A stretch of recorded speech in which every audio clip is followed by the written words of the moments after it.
नमस्कार दोस्तों जैसे किसी के नाम ज़मीन आदि होती है और उनकी मृत्यु हो जाती है, तो उनके वारिसों के नाम, उनके जो बच्चे, उनकी पत्नी आदि होती है, उनके नाम वो ज़मीन कैसे आती है, कैसे उनका नाम हटके खतौनी से उनके बच्चों का नाम उसमें अपडेट होता है, उनकी पत्नी आदि का नाम अपडेट होता है, उसका क्या प्रोसेस होता है और वो कैसा फॉर्म ऑनलाइन फिलअप करा जाता है, उसकी आपको पूरा प्रोसेस लाइव करके दिखाएंगे स्टेप बाय स्टेप।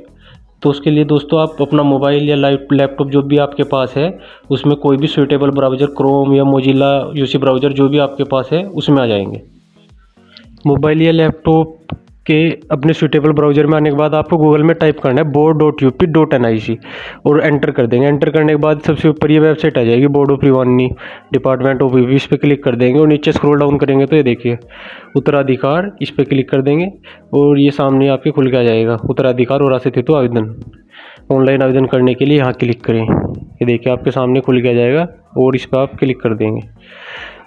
जैसे आप इस पर क्लिक करेंगे दोस्तों, आपके सामने ये देखिए इस तरह का पेज खुल के आ जाएगा, जिसमें आपको कस्टमर का फ़ोन नंबर लेके डालना है। कस्टमर का फ़ोन नंबर डाल लेंगे लेकर और OTP पे क्लिक कर देंगे। 5 अंकों का OTP कस्टमर के फ़ोन पे जाएगा। 5 अंकों का OTP आपके फ़ोन नंबर पे आ जाएगा।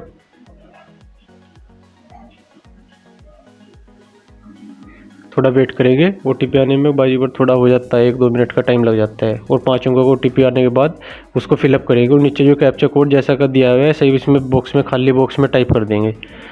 जो करते हो पूरा टाइप करने के बाद लॉगिन पर क्लिक करना है और लॉगिन पर जैसे ही क्लिक करेगा आपके सामने इस तरह का पेज खुल के आ जाएगा। होम पेज पे खुल के सामने आपके 3 ही ऑप्शन आ जाएंगे दोस्तों, एक आवेदक की प्रविष्टि, मुख्य पृष्ठ और इस तरह साइड में लॉग आउट। तो आपको क्या करना है, आपको भाग फर्स्ट में सबसे पहले आवेदक का नाम आ रहा है। आवेदक के नाम में आप जो भी हमें वारिसों के नाम लिखने हैं उसमें से किसी भी एक का नाम डाल देंगे, उसमें से किसी भी एक का नाम डाल देंगे हिंदी में।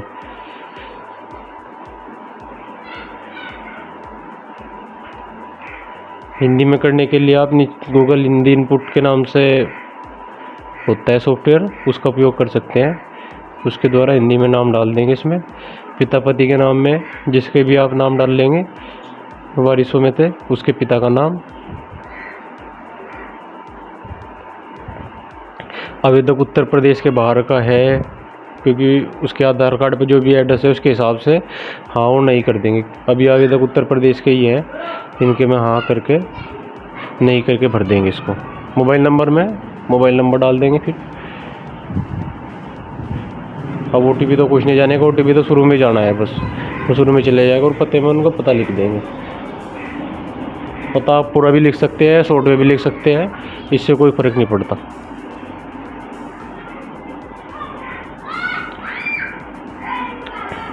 आपकी इच्छा है, आप पूरा भी लिख सकते हो पता और शॉर्ट में भी लिख सकते हो।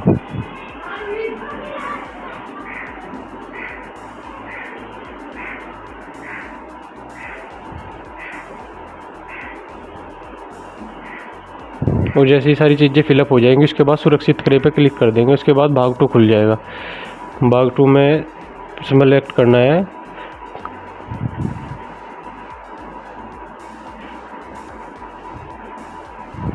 अभी देखिए शुरू में ही आपके उत्तराधिकार का नाम में मुख्य खातेदार, उसका कारण पूछते हैं कि किस वजह से आप नाम कराना चाह रहे हैं। खातेदार की मृत्यु हो गई है इनकी, खातेदार की मृत्यु के कारण इनकी ज़मीन वारिसों के नाम आनी है। तो खातेदार का नाम आप खतौनी से देख लेंगे कौन सा है किस, और यहाँ से भी कॉपी कर सकते हैं, ऐसे खतौनी से भी डायरेक्ट कॉपी कर सकते हैं इनके नाम को।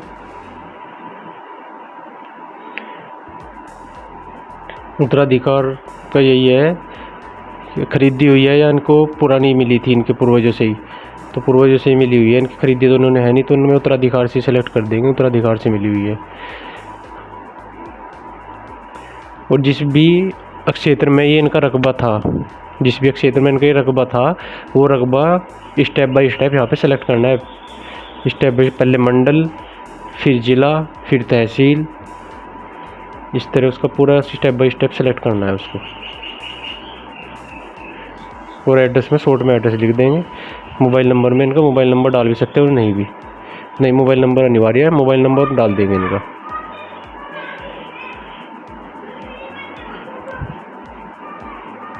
मोबाइल नंबर ऐसे डाल देंगे, OTP वगैरह कुछ नहीं जाएगा, बस मोबाइल नंबर डालना है।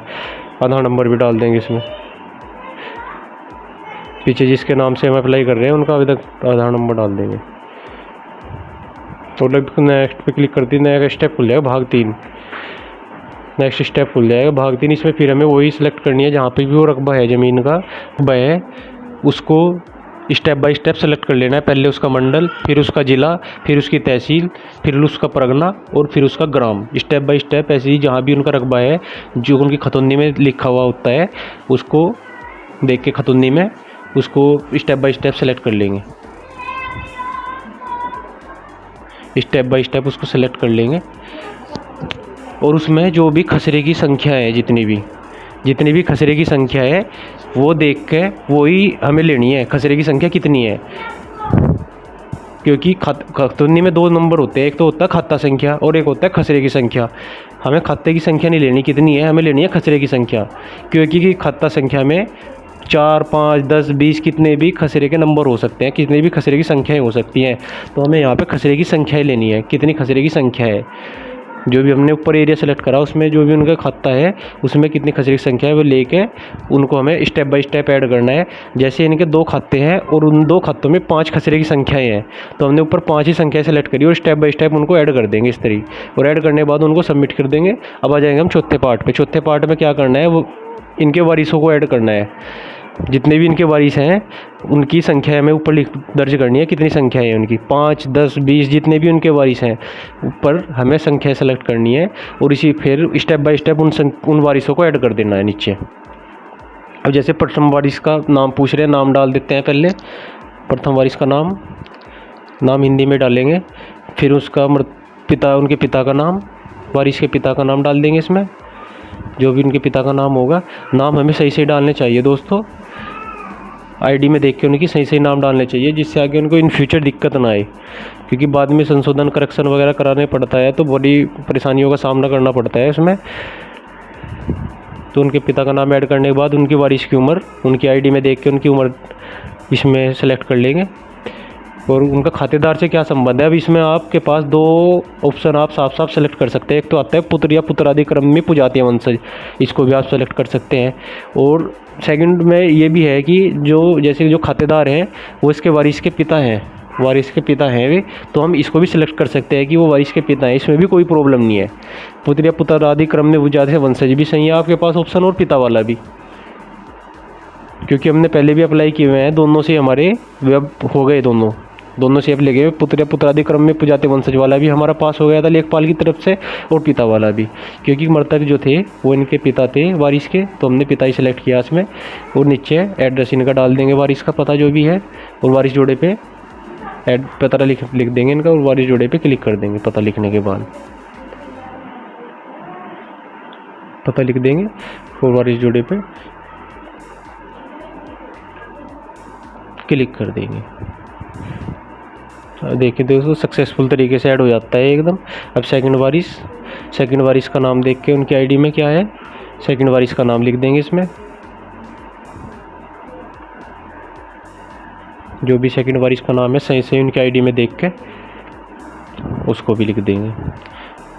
सेकंड वारिस के संबंध उनके पिता का नाम, सेकंड वारिस के उनकी आईडी में देख के सही उनके पिता का नाम भी लिखेंगे दोस्तों। उसमें नाम हिंदी में ही लिखने हैं हमें।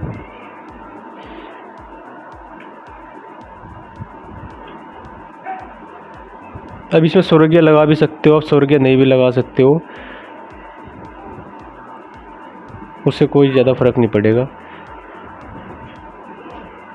और वारिस की उम्र उनके आईडी में देख के, सेकंड वारिस की कितनी उम्र है, अब उनकी उम्र और उनका खातेदार से क्या संबंध है। अब जो ये सेकंड वारिस है, इनके पिताजी एक्सपायर हो गए थे पहले ही, तो ये इनके पौत्र हैं, तो इसमें हम ऑप्शन आता है पिता के पिता, कि हमारे खातेदार जो वारिस है इनके पिता के पिता है, जो खातेदार हैं जिनकी ज़मीन हमें इनके नाम करानी है, तो इसमें हम पिता के पिता भी कर सकते हैं। पुत्र या पुत्रादि क्रम में पुजातीय वंशज वाला ऑप्शन भी सेलेक्ट कर सकते हैं आप, उसमें भी कोई दिक्कत नहीं है। और अब फिर कर देंगे हम थर्ड वारिस का नाम, उनका पिता या पति का नाम, संरक्षक या तो संरक्षक का नाम,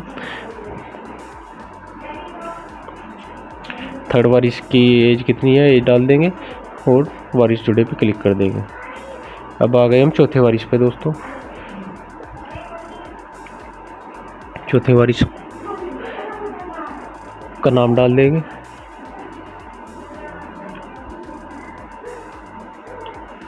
चौथे वारिस जो है, जो इनके दूसरे पुत्र थे उनकी विधवा पत्नी है ये, तो इसमें हमें पति का नाम डालना है। इनका संबंध जो है उनकी विधवा पत्नी है ये दूसरे पुत्र की।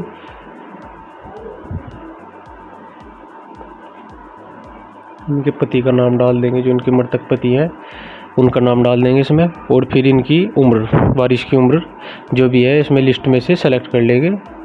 उनकी आईडी में देख के सही से उनकी उम्र सेलेक्ट कर लेंगे। उम्र सेलेक्ट करने के बाद खातेदार से क्या संबंध है इनका। अब इसमें बहुत सारे संबंध आ जाते हैं कि संबंध इसमें आता है विधवा महिला का, तो ये विधवा है तो इनका विधवा ही सेलेक्ट कर देंगे और वारिस जोड़े पे क्लिक कर देंगे। अब ये हमारे सारे सही तरीके से जुड़ गए हैं। एक बार देख लेंगे और फिर देखने के बाद सुरक्षित करते ही हमारा सेव हो जाएगा फॉर्म और लेखपाल के पास फॉरवर्ड हो जाएगा जैसे हम सुरक्षित करेंगे इस पर। एक बार हमें वार्निंग देगा कि एक बार वो डाटा देख लो और देख लो, जैसे हमने सक्सेसफुल सबमिट करा ये इसका नंबर आ जाएगा आवेदन संख्या और ये लेखपाल के पास फॉरवर्ड हो जाएगा सुरक्षित करे पे क्लिक करते ही। ये इसका आवेदन संख्या रह जाता है, ऑटोमेटिक ही सिस्टम दे देता है इसका आवेदन संख्या और ये लेखपाल के पास ऑटोमेटिक फॉरवर्ड हो जाता है। इस नंबर को हम कॉपी कर लेंगे दोस्तों और कॉपी करने के भी सकते हैं। और जैसे हम इस पर मुख्य पृष्ठ पे क्लिक करेंगे ये देखिए सामने फिर ये हमारे खुल के आ जाएगा जो हमने अप्लाई किया। और नंबर पे क्लिक करते ही ये प्रिंट आउट निकाल सकते हैं हम इसका। ये देखिए प्रिंट आउट इस तरह का हमारे सामने आ जाएगा, जो प्रिंट आउट हमें निकाल के रख लेना है। प्रिंट आउट निकाल के हमें ये लेखपाल के पास जमा करना है। वैसे तो ये फॉरवर्ड हो जाता है ऑटोमेटिक, उसके कंप्यूटर में चला जाता है, लेकिन फिर भी हमें इसका प्रिंट आउट निकालना होता है और पटवारी से जाके कराना पड़ता है। ये पटवारी से मिल के इस पर रिपोर्ट इसको पास कराना पड़ता है। इसका प्रिंट आउट ले लेना चाहिए इसलिए। और प्रिंट में भी हमें एक बार देख लेना चाहिए कि हमारी डिटेल सारी सही है, क्योंकि इन फ्यूचर फिर बाद में करेक्शन कराना पड़े। उससे ठीक है कि आप पहले प्रीव्यू कर लो सारा डाटा, ये सारा डाटा हमारा सही है एकदम।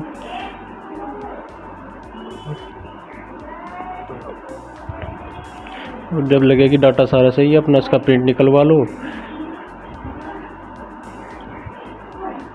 प्रिंट निकाल लेना चाहिए जैसे भी सेटिंग आपको सही लगे। प्रिंट के लिए जो सी भी सही सेटिंग लगे उसको करके सेलेक्ट करके प्रिंट निकाल लेना चाहिए इसका, जो हमें लेखपाल को देना है। इसका एक साफ सा अच्छा सा प्रिंट निकाल लेना चाहिए।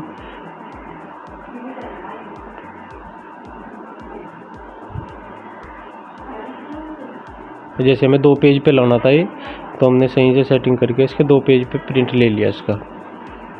पीडीएफ में भी सेव कर सकते हैं, यहाँ पे हम प्रिंट में इसको पीडीएफ में भी सेव कर सकते हैं और सामने सारी डिटेल आ जाती है। इसमें कंप्यूटरीकृत आवेदन संख्या, स्थिति भी उसकी, जैसे ये पास हो जाएगा उसके बाद यहाँ पे अपडेट हो जाएगा कि आपकी पास हो गया है। अभी दिखा रहा है लेखपाल को भेज दिया गया है, फॉरवर्ड कर दिया गया है, अभी ये दिखा रहा है। और आप उस पर जैसे क्लिक करेंगे आवेदन संख्या पे तो आपके सामने इस तरह प्रिंट आ जाता है निकल के, जिसको आप निकल के इन फ्यूचर अपने पास सुरक्षित भी रख सकते हैं।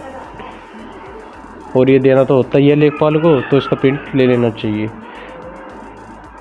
आप खुद से अप्लाई कर दे तो उसकी पीडीएफ सेव करके दुकान से निकलवा सकते हो, किसी भी जनसेवा केंद्र से निकलवा सकते हो। अगर जनसेवा केंद्र वाले हो आप, तो आप खुद अप्लाई किया है तो आप इसका अपने प्रिंटर से प्रिंट निकाल सकते हो, जो आपको कस्टमर को देना है। ये प्रिंट निकाल के बहुत ही सिंपल स्टेप है, इसमें कोई ज़्यादा भारी वो नहीं है। आप आराम से इसको आसानी से अप्लाई कर सकते हैं। और आपको लगे कि गलत अप्लाई होगा तो आप दोबारा इसको पटवारी को दे के आप दूसरा आवेदन करो और वो वाला पटवारी को दे दो, वो वाला लेखपाल को दो।